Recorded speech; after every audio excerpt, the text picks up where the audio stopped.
로마서 1장 1절로 4절까지 말씀입니다. 말씀을 제가 봉독합니다. 예수 그리스도의 종 바울은 사도로 부르심을 받아 하나님의 복음을 위하여 택정함을 입었으니 이 복음은 하나님이 선자들을 통하여 그의 아들에 관하여 성경에 미리 약속하신 것이라. 그의 아들에 관하여 말하면 육신으로는 다윗의 혈통에서 나셨고 성결의 영으로는 죽은 자들 가운데서 부활하사 능력으로 하나님 아들로 선포되셨으니 곧 우리 주 예수 그리스도시니라. 아멘. 자리에 앉습니다. 마라나타 찬양 하나님께 드리고 말씀을 나누겠습니다. 마라나타 주 예수여,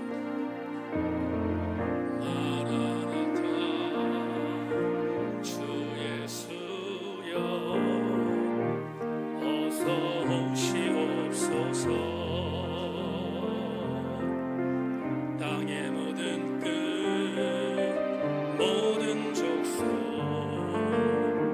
주를 찬송하소서.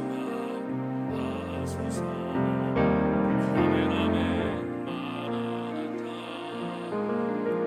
주 예수여 어서 오시옵소서.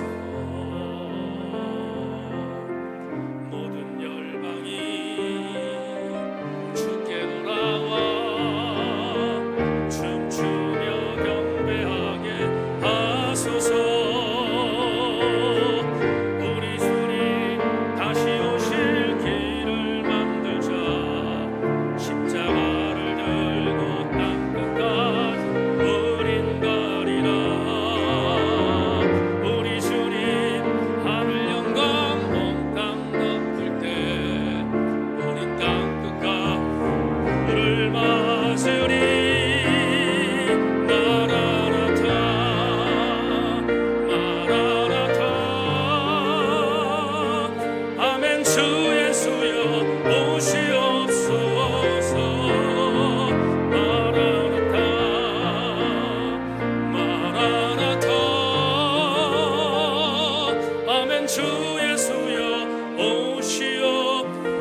마지막 주일 송년 주일날 이 찬양을 주님께 올렸는데 이 신앙의 고백이 궁극적으로 우리들의 신앙 고백이 되게 하여 주셔서 언제나 종말론적 신앙을 갖고 긴장하며 살아가는, 그리고 은혜 중에 살아가는 우리 세인교회가 되게 하여 주옵소서.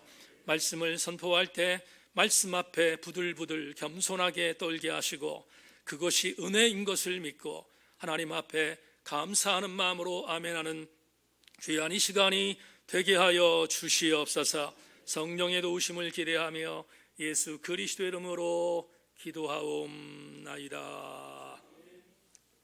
아멘. 2019년 마지막 주일 여러분과 함께 나눌 설교의 제목은 다시 주전심으로, 이런 제목을 갖고 말씀의 은혜를 나누겠습니다.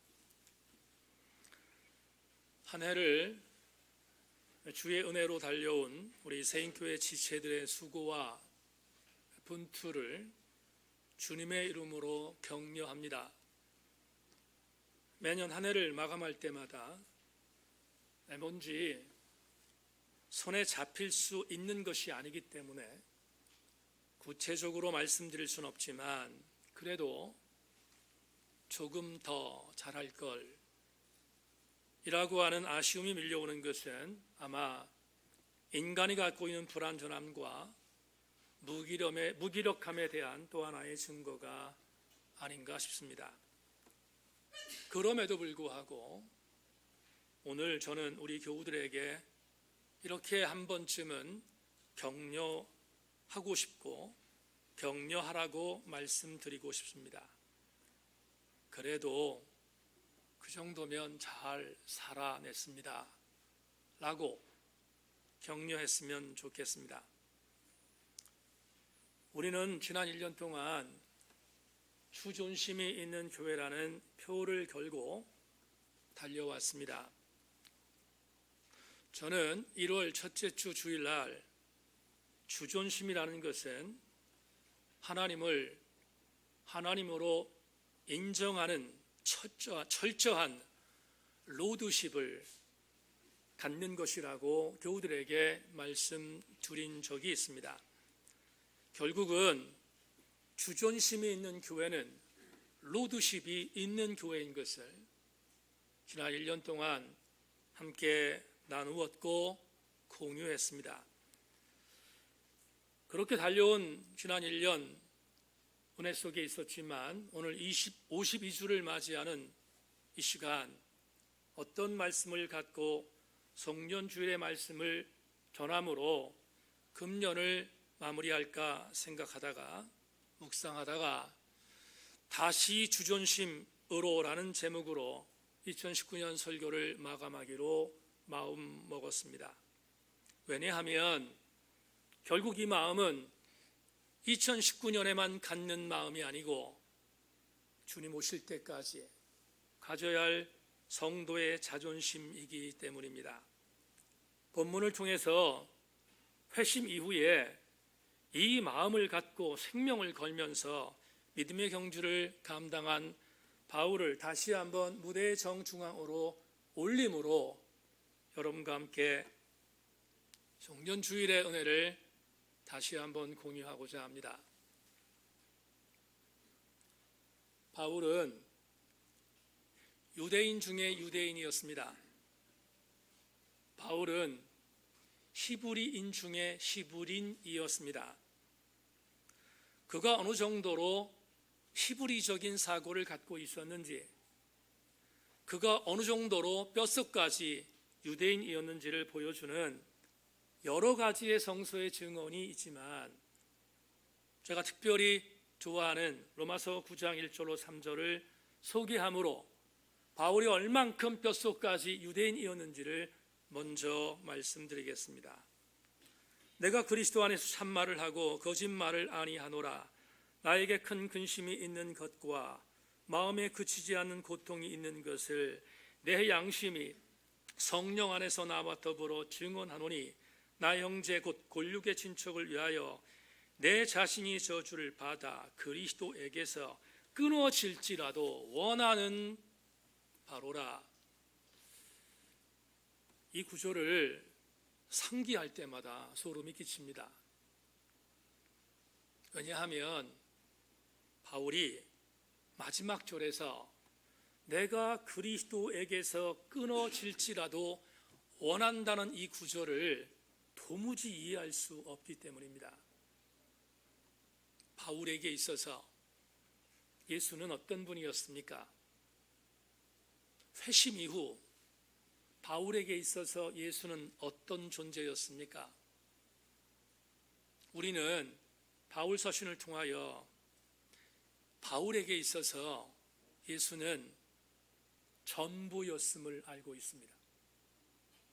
그런데 이랬던 바울이 전부였던 예수에게서 끊어져도 나는 괜찮다는 이 폭탄 선언이 과연 어떤 이유 때문에 로마서에 기록되었는가? 다시 강조하지만 바울은 유대인 중에 유대인이었습니다. 그는 히브리 사람 중에 히브리 사람이었고 그는 뼛속까지 유대의 혈통을 갖고 태어난 사람이었습니다. 그런데 그가 회심 이후 예수 그리스도를 통하여 예수의 사람이 된 이후 처음이자 마지막, 내가 예수에게서 끊어져도 괜찮다고 말했던 이 로마서 9장 1절로 3절까지의 메시지를 통하여 그가 말한 폭탄 선언의 전제가 있습니다. 그 전제는 한 가지를 조건으로 건 것입니다. 그 조건은 자기의 골육과 친척, 다시 말하면 유대인들이 예수 그리스도에게로 돌아오는 것을 전제하는 것입니다. 그가 말한 것은 자기의 동족이었던 유대인들이 예수에게로 돌아오는 것을 전제할 때, 만에 하나 주님이 그럴 리 없겠지만 만에 하나 네가 예수 그리스도에게서 끊어지는 것을 조건으로 건다고 하면 그것을 오케이 하겠다는 것입니다. 다시 말하면 얼만큼 사도 바울이 유대인적인 생각을 갖고 있었는지를 보여주는 기가 막힌 증거입니다. 왜 이 말씀을 드리는가? 오늘 로마서 때문입니다. 이렇게 뼛속까지 유대인이었던 사도 바울이 로마에 있는 교회의 그리스도인들에게 편지를 보냅니다. 이제 로마를 설명하겠습니다. 여러분, 바울에게 있어서 로마는 어떤 도시였습니까? 그는 나면서부터 로마 시민권을 갖고 있었지만 성경에서 그걸 숨기고 있기에 표현하기가 나름대로 적절하진 않지만 충분히 짐작할 수 있는 배경이 있습니다. 뭡니까? 바울에게 있어서 로마는 대한민국 사람들에게 있어서 일본입니다. 왜냐하면 로마는 지금 뼛속까지 유대인이었던 유대민족을 강탈하여 통치하고 있는 나라였기 때문입니다. 다시 일제강점기에 일본이라는 나라를 생각하는 대한민국을 생각하시면 됩니다. 어떤 의미로 바라보면 가장 적대적인 국가 로마였습니다. 그런데 로마서가 뭡니까? 그 정말로 상대하고 싶지 않고 정말로 가까이 가고 싶지 않은 그 로마에 있는 로마 교회의 성도들에게 편지를 썼습니다. 그것이 바로 오늘 우리가 읽은 로마서의 내용입니다. 로마는 이방의 땅이었습니다. 적어도 유대인의 관점에서 이방 땅이었습니다. 그리고 그곳은 히브리적인 사고를 갖고 있는 땅이 아니라 로마 헬라적인 사상을 갖고 있는 전혀 유대인들과는 동화될 수 없는 전혀 이방적인 땅이 로마였습니다. 사도 바울이 목숨 걸고 지키고 있던 야훼 신앙, 그리고 예수 그리스도의 신앙과는 전혀 관계없는 땅이 로마였다는 의미입니다. 그런데 이렇게 적대시되어진 로마에 그리스도인들이 살고 있었습니다. 그리고 그 그리스도인들에게 굉장히 긴박한, 제가 긴박한이라는 단어를 쓴 것을 여러분에게 좀 이따 설명하겠습니다. 굉장히 긴박한 서신을 썼습니다. 그 서신이 바로 로마서입니다. 자, 이제 로마서에 대한 이야기를 잠시 나누겠습니다. 로마서는 1장부터 16장까지 이루어진 바울 서신의 첫 번째의 서신인 것을 우리가 잘 압니다. 이런 표면적인 것은 전혀 중요하지 않습니다. 정말 중요한 것은 로마서의 위상입니다.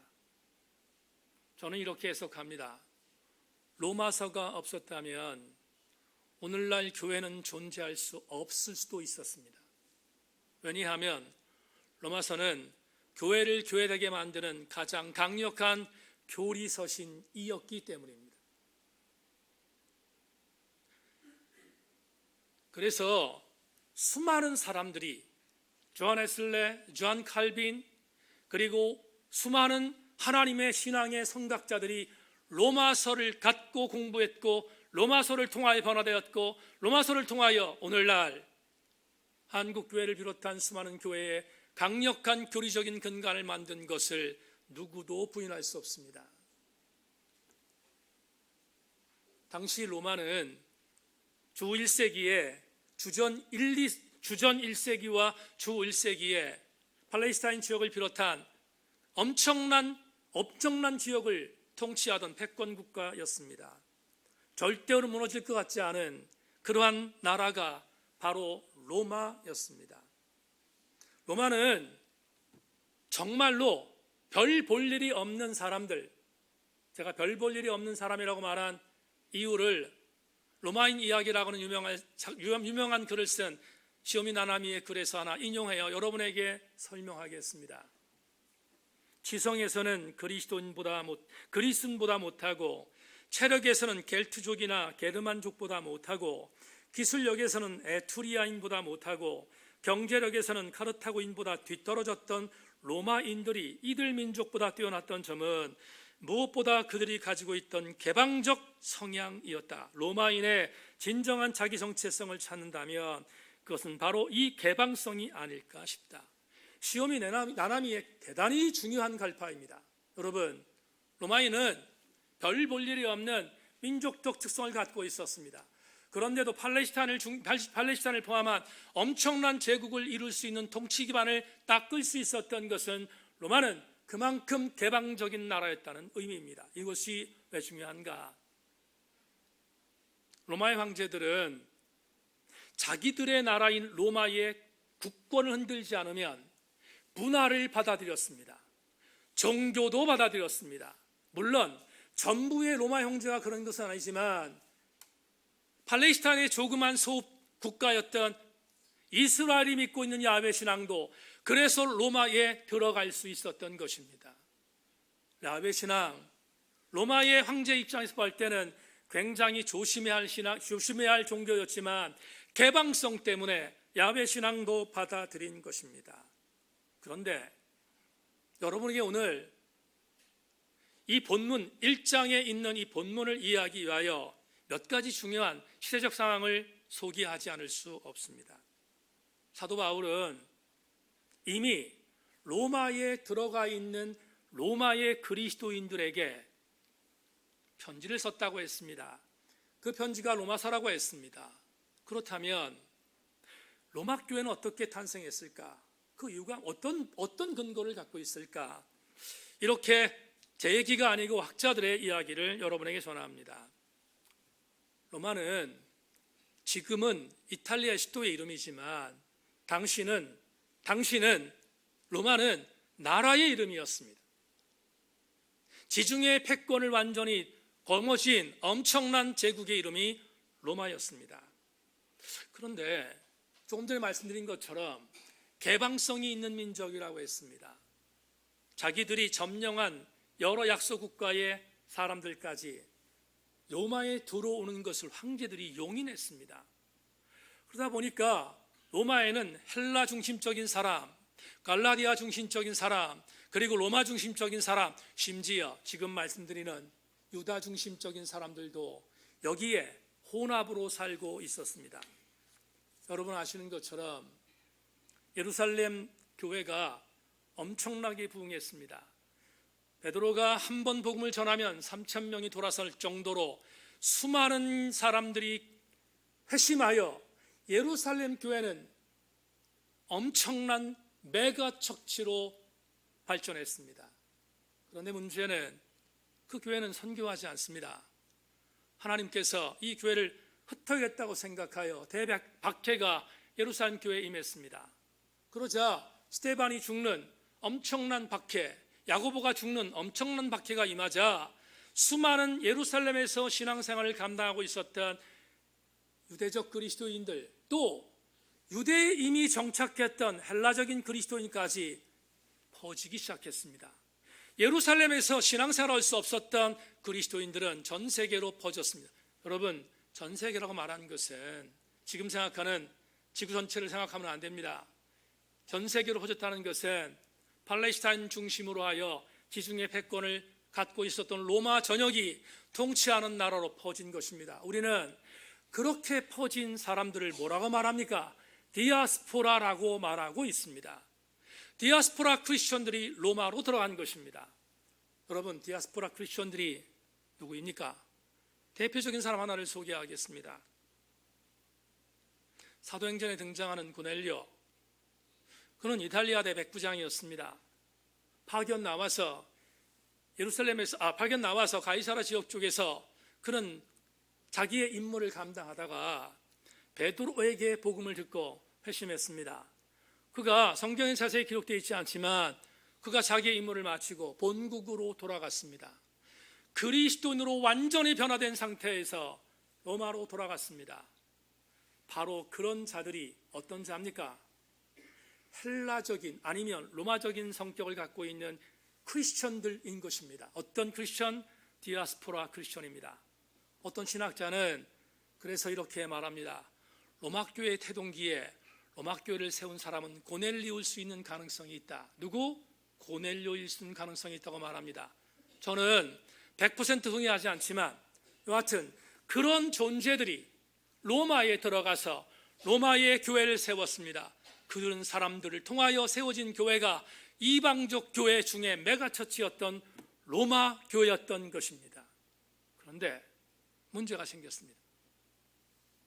어떤 문제인가? 로마의 황제들 전체가 개방성을 갖고 있었던 것은 아닙니다. 성경에 나오는 박해를 했던 대표적인 황제가 글라우디오입니다. 글라우디오는 주후 49년에 로마에 살고 있었던 유대 출신의 그리스도인들을 추방합니다. 왜 그랬을까? 세계사는 말합니다. 유대 출신의 로마에 살고 있는 디아스포라들 때문에 로마 사람들의 경제가 무너지고 있습니다. 그래서 글라우디오는 묵과할 수 없었고 유대인들이 갖고 있었던 로마의 모든 재산을 압수하고 몰수한 뒤에 유대인들을 추방하는 추방령을 AD 49년에 발표합니다. 모든 걸 뺏긴 유대인들이 쫓겨났습니다. 여기서 한 가지 담임 목사의 신학적인 해석을 드립니다. 이 중에는 로마의 교회를 만들었던 유대적 디아스포라 크리스천도 있지 않겠습니까? 대표적인 사람이 브리스길라 아굴라 같은 존재입니다. 이런 자들이 다 쫓겨났습니다. 그렇다면 이런 추측이 가능합니다. 여러분 조금만 더 집중해 주십시오. 로마에 있었던 만들어진 교회에 두 종류의 부류가 있었습니다. 어떤 종류가 있었을까? 예루살렘 교회와 동일하게 로마 교회도 두 부류가 있었습니다. 하나는 헤게모니를 잡고 있었던 유대 출신의 디아스포라 크리스천들이 로마 교회도 헤게모니를 잡고 있었습니다. 또 한 부류는 로마 사람들 중에서 회심한 그리스도인들과 헬라 지역에서 유입한 헬라적 디아스포라 크리스천들도 그 교회에 있었는데 이들은 언제나 비주류였습니다. 유대적 그리스도인들에게 이방 땅이었지만 실권을 뺏겼습니다. 그래서 실권을 뺏긴 헬라적인 그리스도인들, 우리가 성경을 말하는 말로 말하면 이방적 그리스도인들은 언제나 비주류였고 언제나 뒤에 있는 이선이었습니다. 그런데 기회가 왔습니다. 어떤 기회가 온 것입니까? 유대적 그리스도인들이 추방됐습니다. 이제 로마 교회는 누가 남았습니까? 항상 이선에 있었던 헬라적 그리스도인들, 로마에 있었던 헬라적 그리스도인들이 로마 교회 실권을 갖게 되었습니다. 그렇게 보낸 시간이 5년입니다. 49년부터 54년까지. 왜 제가 54년이라고 말씀을 드리는가? 54년이 글라우디오가 죽습니다. 글라우디오가 죽고 나서 우리가 너무 잘 아는 그 다음에 로마의 통치를 이어받은 왕이 우리가 너무나 잘 아는 네로입니다. 네로는 글라우디오가 칙령을 발표하여 떠나게 만들었던 유대인 추방령을 없애버렸습니다. 그러자 다시 자기들의 모든 살림과 재산이 있었던 로마로 가기를 학수고대하던 쫓겨났던 유대적 그리스도인들이 다시 로마로 들어갔습니다. 그리고 로마로 들어가서 자기들의 모든 재산을 찾고 노력했는데, 문제는 유대적 그리스도인들이 교회를 가봤더니 이미 실권은 누구에게? 헬라적 그리스도인들에게 넘어갔습니다. 그 헤게모니가 뭔지 그걸 되찾기 위하여 로마 교회는 싸우기 시작합니다. 치열하게. 성경은 기록하지 않았지만 사도 바울의 서신을 보면, 조세푸스의 역사를 보면 로마 교회가 싸우고 있음을 증언합니다. 물러서지 않습니다. 치열하게 싸웠습니다. 이것을 안 사도 바울은 한 번도 로마 교회를 가보지 않았지만 로마 교회를 향하여 대단한 결심을 하나 하기 시작했습니다. 그는 고린도의 3차 전도여행 시에 머물렀을 때 로마 교회의 기가 막힌 이야기를 들었습니다. 그리고 안타까운 마음으로 편지를 쓰기 시작했습니다. 그 편지는 1장부터 11장까지는 교리, 12장부터 16장까지는 교리를 배운 사람의 삶입니다. 적용하겠습니다. 여러분, 헤게모니를 차지하기 위하여 교회답지 않은 행한 일을 하고 있는 수많은 그리스도인들끼리의 싸움 속에서 바울이 생각한 것은, 저들이 왜 싸움박질을 하는가? 이유는 그리스도의 교리에 대하여 몰랐기 때문이라고 믿었습니다. 그래서 대서사시이자 대교리서이자 오늘날 교회를 교회답게 만드는 가장 강력한 교리서신인 사도 바울의 로마서의 1장부터 11장이 만들어진 것입니다. 그리고 1장부터 11장을 통하여 그들이 지금 싸우고 있는 것이 얼마나 헛된 것인가를 가르쳐주는 것이 로마서 전반부입니다. 바울은 물러서지 않습니다. 바울은 이어서 이제 똑바로 배웠으니, 똑바로 교리를 가르쳐 주었으니 12장부터 16장에 기록되어 있는 반드시 그리스도인답게 살라는 행동 강령을 12장부터 16장까지 기록하여 로마에 있는 그리스도인들에게 여자 베베 집사를 보내어 그들에게 서신을 전달하게 한 것입니다. 여기까지가 첫 번째 이유입니다. 왜 로마서를 바울이 긴장감을 갖고 썼는지, 로마 교회를 살리기 위해서였습니다. 두 번째 이유가 있습니다. 두 번째 이유는 제가 성경을 여러분에게 한 구절을 읽겠습니다. 로마서 15장 19절로 24절을 읽겠습니다. 여러분들은 자막을 보시기를 바랍니다. 표적과 기사의 능력으로 성령의 능력으로 이루어졌으며 그리하여 내가 예루살렘으로부터 두루 행하여 일루리온까지 그리스도의 복음을 편만하게 전하였노라. 또 내가 그리스도의 이름을 부르는 곳에는 복음을 전하지 않기로 힘썼노니 이는 남이 터 위에 건축하지 아니하려 함이라. 기록된 바 주의 소식을 받지 못한 자들이 볼 것이요 듣지 못한 자들이 깨달으리라 함과 같으니라. 그러므로 또한 내가 너희에게 가려 하던 것이 여러 번 막혔더니 이제는 이 지방에 일할 곳이 없고 또 여러 해 전부터 언제든지 서바나로 갈 때에 너희에게 가기를 바라고 있었으니 이는 지나가는 길에 너희를 보고 먼저 너희와 사귐으로 얼마간 기쁨을 가진 후에 너희가 그리로 보내주기를 바람이라. 두 번째에 바울 서신을 쓴 이유를 소개하겠습니다. 바울은 전도 여행을 하는 어간 성령의 지시를 받았습니다. 수많은 고통 속에 있었던 사도 바울에게 주의 사자가 말합니다. 너는 죽지 않고 반드시 가이사 앞에 서야 한다. 로마에 가야 한다는 것입니다.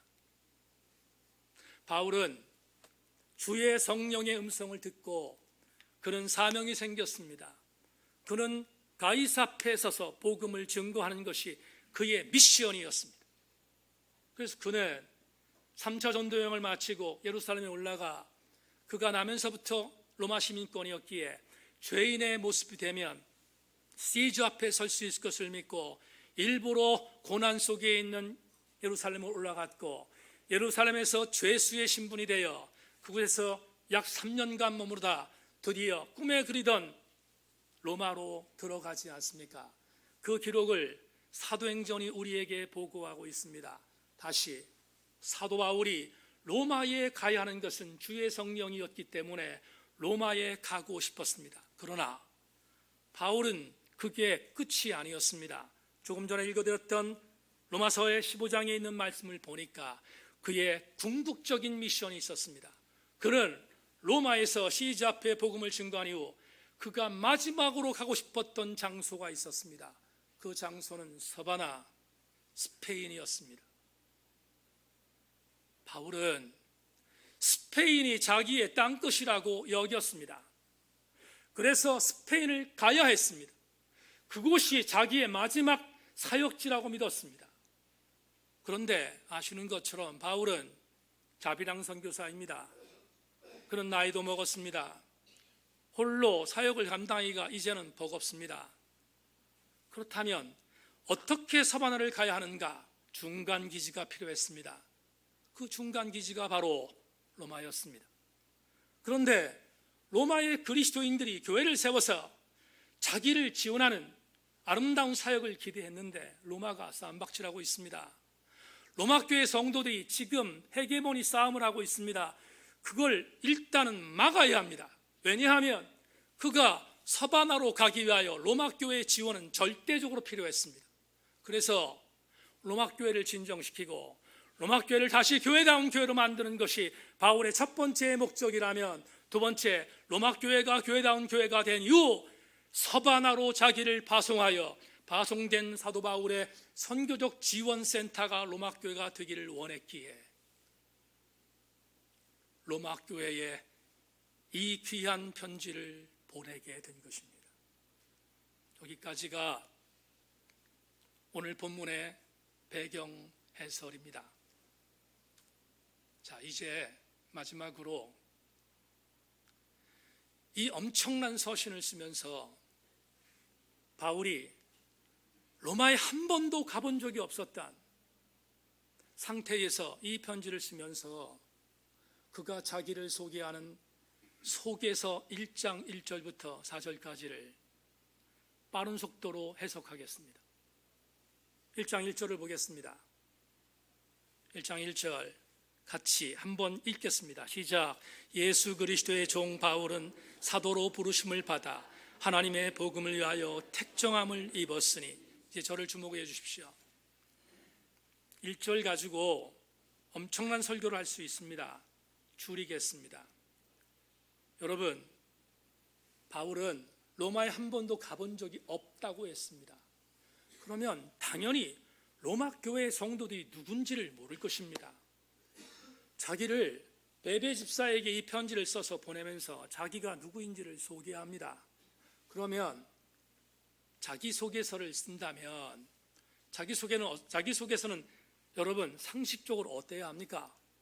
나는 괜찮은 사람이라고, 나는 믿을 만한 사람이라고, 나는 너희들이 나에게 선교를 해도 괜찮은 사람이라는 나름대로의 긍정적인 자기소개서를 써야 마땅하지 않겠습니까? 그런데 1장 1절을 보면 전율하는 감동이 있습니다. 전혀 그렇지 않습니다. 1장 1절에 아직 한 번도 본 적이 없는 로마 교회의 그리스도인들, 그들에게 이렇게 자기를 소개합니다. 나는 예수 그리스도의 종이다. 여러분, 종이란 단어를 좀 이따 설명하고, 바울은 자기를 종이라고 소개하기 전에 앞에 하나의 수식어를 붙였습니다.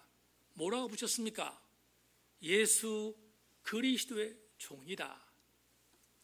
여러분,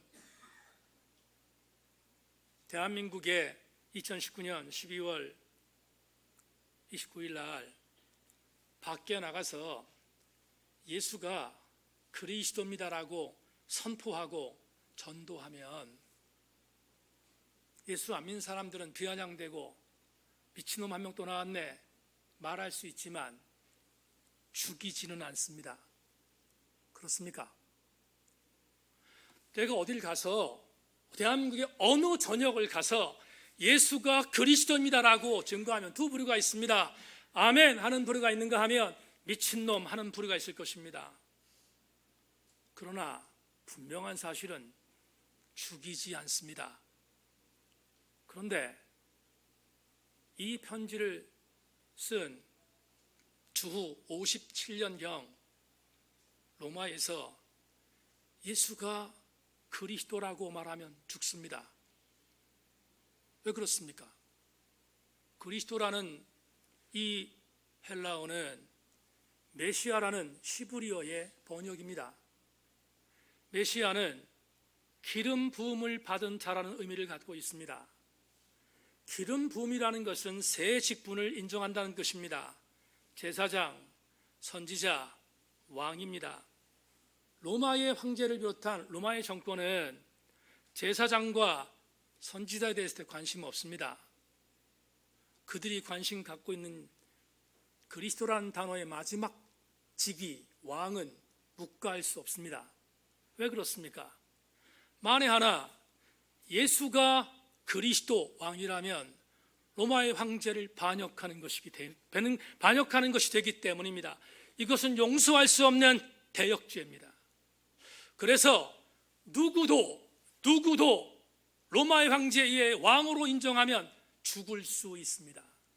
그런데 오늘 바울이 그 한복판의 로마 교회 성도들에게 예수는 그리스도라고 증거합니다. 또 한 가지, 오늘 본문에 4절을 읽겠습니다. 4절을 보시면 4절은 제가 읽겠습니다. 성결의 영어로는 죽은 자들 가운데서 부활하사 능력으로 하나님의 아들로 선포되셨으니 곧 우리 주 예수 그리스도시니라. 하나가 더 들어갔습니다. 뭐가 더 들어가 있습니까? 주라는 단어입니다. 여러분, 이 주라는 단어는 로마에서 굉장히 익숙한 단어였습니다. 왜? 헬라어 큐리어스는 로마의 황제를 의미하는 단어였기 때문입니다. 그런데 바울은 예수가 왕이라고 선포한 것뿐만 아니라 예수가 주라고 말했습니다. 다시 로마 황제에 대하여 당신은 주가 아니라는 것입니다. 당신은 그리스도가 아니라는 것입니다. 내가 아는 왕과 내가 아는 그리스도는 예수 말고는 없다는 것입니다. 죽을 대역죄인입니다.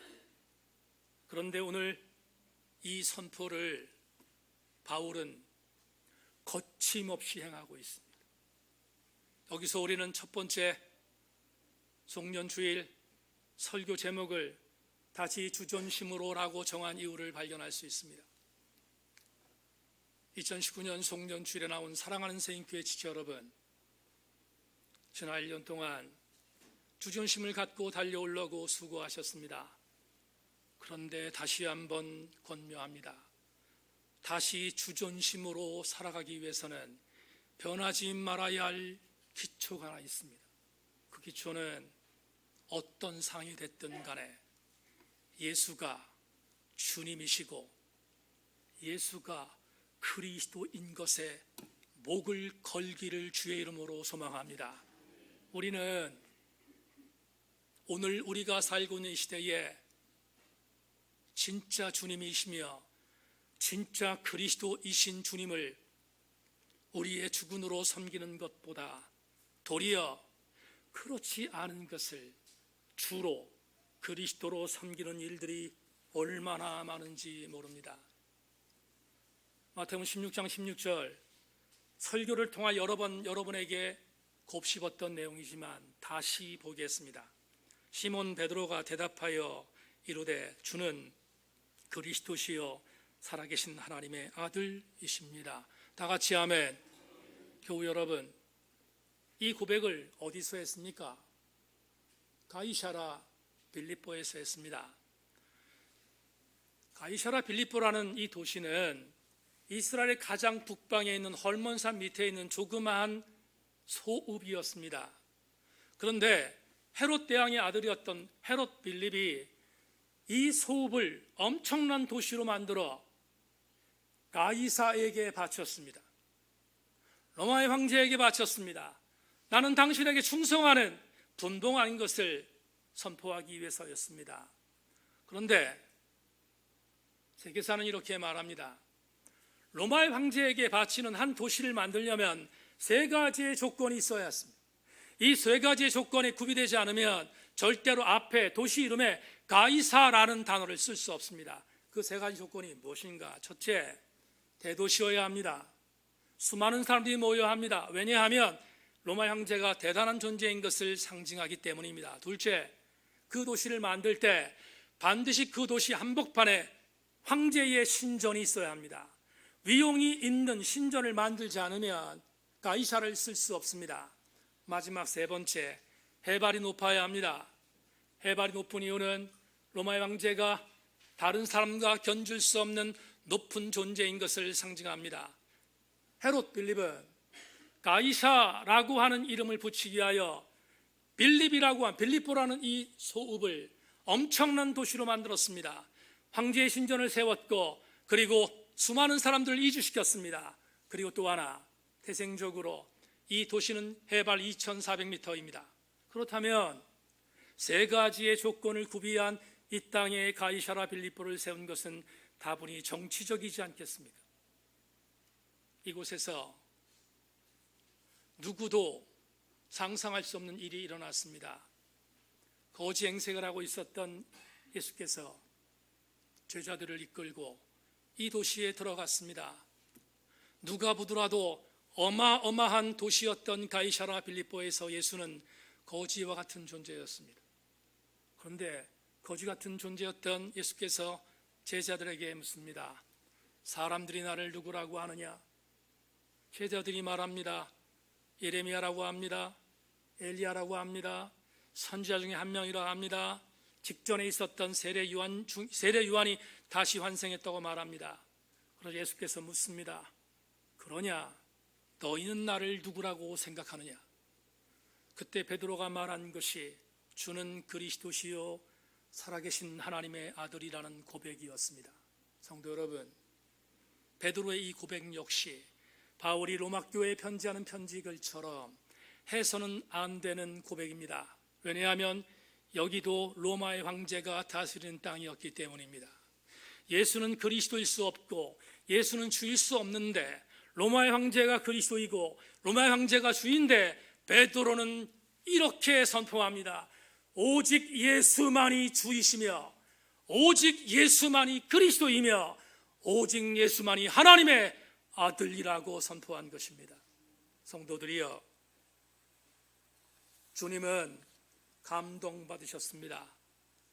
그래서 베드로의 교회 위에 이렇게 말씀하셨습니다. I will build my church. 내가 내 교회를 세울 거라고. 너의 교회가 아니라 내 교회를 세울 거라고. 사랑하는 세인교회 성도들이여, 예수가 유일한 그리스도이며 예수가 유일한 주라는 것을 고백하며 예수가 하나님의 아들의 유일한 존재인 것을 고백할 때 우리 교회는 주존심이 있는 주님의 교회가 될 것을 믿고 어떤 경우에도 타협하지 않는 세인교회가 되기를 주님의 이름으로 소망합니다. 마지막 두 번째, 오늘 본문에서 바울은 또 하나의 자기 신분을 고백합니다. 그는 예수 그리스도의 종이라고 했습니다. 종. 자기소개서에 종이라고 썼다는 게 얼마나 기가 막힌 보고입니까? 듀로스라는 종은 문자적으로 해석하면 노예입니다. 여러분, 노예가 어떤 존재입니까? 노예는 사람이 아닙니다. 노예는 물건입니다. 김영견 교수라는 교수님이 사람 장소 한 대라는 책을 썼습니다. 이 책에서 노예에 대한 이야기를 말하고 있는데 지난달에 읽었던 내용인데 밑줄 긋은 것을 소개합니다. 인간은 타자의 인정을 욕구한다는 점에서 다른 동물과 구별된다. 인간은 모든 동물에게 공통된 자기 보존의 욕구를 극복하고 이 인간적인 욕구를 따를 때, 즉 타자의 인정을 위해 생명을 걸 때 비로소 인간으로 확증된다. 최초의 인간 중 한 명은 타자 이의 인정을 받지 않은 채 타자를 인정해야 한다. 즉 인간은 최초의 상태에서부터 필연적으로 그리고 본질적으로 주인이거나 노예이다. 설명하겠습니다. 여러분, 인간이 인간인 이유가 뭡니까? 저 사람이 인간인 이유는 다른 사람이 인간이라고 인정하기 때문입니다. 만에 하나 누군가 나를 인정하지 않으면 나를 물건으로 취급하는 것과 같다는 김영경 교수의 이 글을 적용하겠습니다. 사도 바울은 나는 예수의 종이라고 했습니다. 다른 사람들이 인정하지 않아도 괜찮다는 것입니다. 사도 바울은 나는 철저히 예수 그리스도의 종이라고 고백한 것은 사람들이 나를 물건으로 취급해도 괜찮다는 것입니다. 그의 유일한 소망은 나는 예수 그리스도의 노예인 것을 선포하는 자기 속에서는 두 번째 우리에게 다시 주존감으로 살아가야 할 근거를 제시합니다. 주존심이 뭡니까? 주존심은 내가 주님의 철저한 노예인 것을 인정하는 것입니다. 기분 나쁘십니까? 그렇지 않습니다. 내가 주님의 노예인 것을 인정할 때 아이러니컬하게도 나는 비로소 영적인 정체성을 되찾게 되기 때문입니다.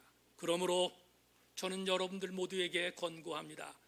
그리스도의 종 되기를 결단하고 포기하지 않기를 소망하고 그리스도의 종으로 살아가는 것이 내가 다시 주존감을 갖고 살아가는 2020년의 또 하나의 중요한 요소인 것을 명심하고 끝까지 노예로 종으로 살아갈 수 있기를 주의 이름으로 소망합니다.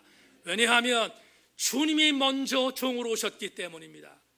마가복음 10장 43절로 45절에서 주님은 당신의 정체성을 이렇게 말합니다. 너희 중에 그렇지 않을지니 너희 중에 누구든지 크고자 하는 자는 너희를 섬기는 자가 되고 너희 중에 누구든지 으뜸이 되고자 하는 자는 모든 사람이 종이 되어야 하리라. 인자가 온 것은 섬김을 받으려 함이 아니라 도리어 섬기려 하고 자기 목숨을 많은 사람의 대속물로 주려 함이니라. 예수께서 먼저 종이셨습니다. 그러므로 예수를 따른 우리가 종으로 사는 것은 마땅하지 않겠습니까? 어떤 목회자가 정치 집회에서 이렇게 말했다고 하지요. 하나님 까불면 죽어. 교우들이여, 괴물이지 않습니까? 정신병자이지 않습니까? 우리는 하나님 앞에 하나님 까불면 죽어라고 말하는 존재가 되었어야 되겠습니까? 우리는 그분의 종인데, 우리는 그분의 노예인데, 그런데 어떻게 그런 망발을 행할 수가 있습니까? 이유는 간단합니다. 잘못 배웠기 때문입니다. 말씀을 맺겠는데, 지난주 크리스천 연합신문 기고하는 기고글에 송년호 특집이라서 기자가 저에게 연락이 왔습니다. 목사님, 마지막 기고는 목사님이 해주셨으면 좋겠습니다. 그래서 크리스천 연합신문에 송년호 기고를 써서 보냈습니다. 토시 하나 틀리지 않고 보낸 기고문을 그대로 읽겠습니다. 볼프강 아마데우스 모차르트가 유명해졌지만 아직은 먹고 살기가 어려워 개인 레슨을 하면서 생계 유지를 해야 하는 때가 있었습니다. 주변에서 모차르트가 천재 음악가라는 소문이 자자했기에 많은 피아노를 전공하라는 사람들이 그에게 찾아와 개인 레슨을 요청했습니다. 모차르트는 개인 레슨비를 설정할 때 초보자에게는 레슨비를 저렴하게 해주었습니다. 그러나 반면 어느 정도 피아노를 치는 자들은 레슨비가 상대적으로 비쌌습니다. 불만을 품은 전공자가 모차르트에게 물었습니다. 왜 우리 같은 기전공자들이 초보자들보다 더 많은 돈을 내야 합니까? 그때 모차르트가 반응한 말은 피아노를 전공하는 자들에게 불문율 같은 명언으로 남아 있습니다.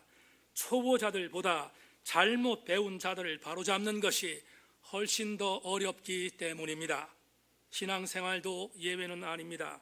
상당수의 기독교 신자들이 넘어지는 이유가 무엇입니까? 이미 예수 그리스도의 복음을 들은 자들이 성장하지 못하는 이유가 무엇입니까? 잘못 배웠기 때문입니다.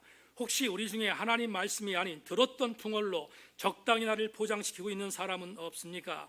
내가 신앙생활을 했어도 몇십 년을 했는데 내 생각을 꺾을 것 같냐고 반문하는 분이 있습니까? 혹시 여러분 가운데 여호와 이름으로 예배를 하고 있지만 하나님께서 영광을 받으시는 예배가 아니라 이 한 번의 예배를 통하여 대박 인생을 터뜨릴 목적으로 예배를 보는 자가 있다면 당신은 처음부터 다시 신앙의 초보를 걸어야 하는 자입니다. 잘못 배운 왕신자보다 다시 올바른 믿음의 심보를 나타나기 위해 첫걸음을 뛰는 초보신자가 훨씬 낫기 때문입니다. 말씀 맺겠습니다. 본문 2절로 4절에서 바울은 로마교회 성도들에게 이렇게 선포합니다. 이 복음은 하나님이 선지자를 통하여 그의 아들에 관하여 성경에 미리 약속하신 것이라. 그의 아들에 관하여 말하면 육신으로는 다윗 혈통에서 나셨고 성경의 영으로는 죽은 자들 가운데서 부활하사 능력으로 하나님의 아들로 선포되셨으니 곧 우리 주 예수 그리스도이시니라. 사랑하는 성도들이여, 바울은 자기를 죽이고 끝까지 예수 그리스도에게 집중했습니다. 예수 그리스도에게 집중했던 바울로 인하여 오늘 세인교회가 여기 있으며 이 지구상에 그리스도를 주로 고백하는 수많은 교회들이 존재할 수 있었습니다. 바라기는 2019년 주존심이 있는 교회를 만들자고 출발했습니다. 2020년 다음 주부터 시작됩니다. 어떤 교회를 만들어야 할까? 주존심으로 여전히 무장하고 살아가는 교회가 우리 세인교회이기를 원하고 우리 모든 교우들도 그런 교우들이 다 되시기를 주님의 이름으로 소망합니다. 하나님 감사합니다. 오늘 주의 말씀을 나누며 주존심을 다시 갖자고 선포했습니다. 아버지 하나님, 예수가 그리스도인 곳에서 이탈하지 않게 하시고 예수가 주님인 것에서 타협하지 않으며 나는 그분의 종인 것을 인정하고 그분을 철저히 따라가는 하나님의 사람들 되게 하여 주옵소서. 그럴 때 하나님의 교회가 든든히 설 수 있음을 믿고 우리 세인교회를 그런 교회로 만들어 주시옵소서. 감사드리며 예수 그리스도의 이름으로 기도하옵나이다. 아멘.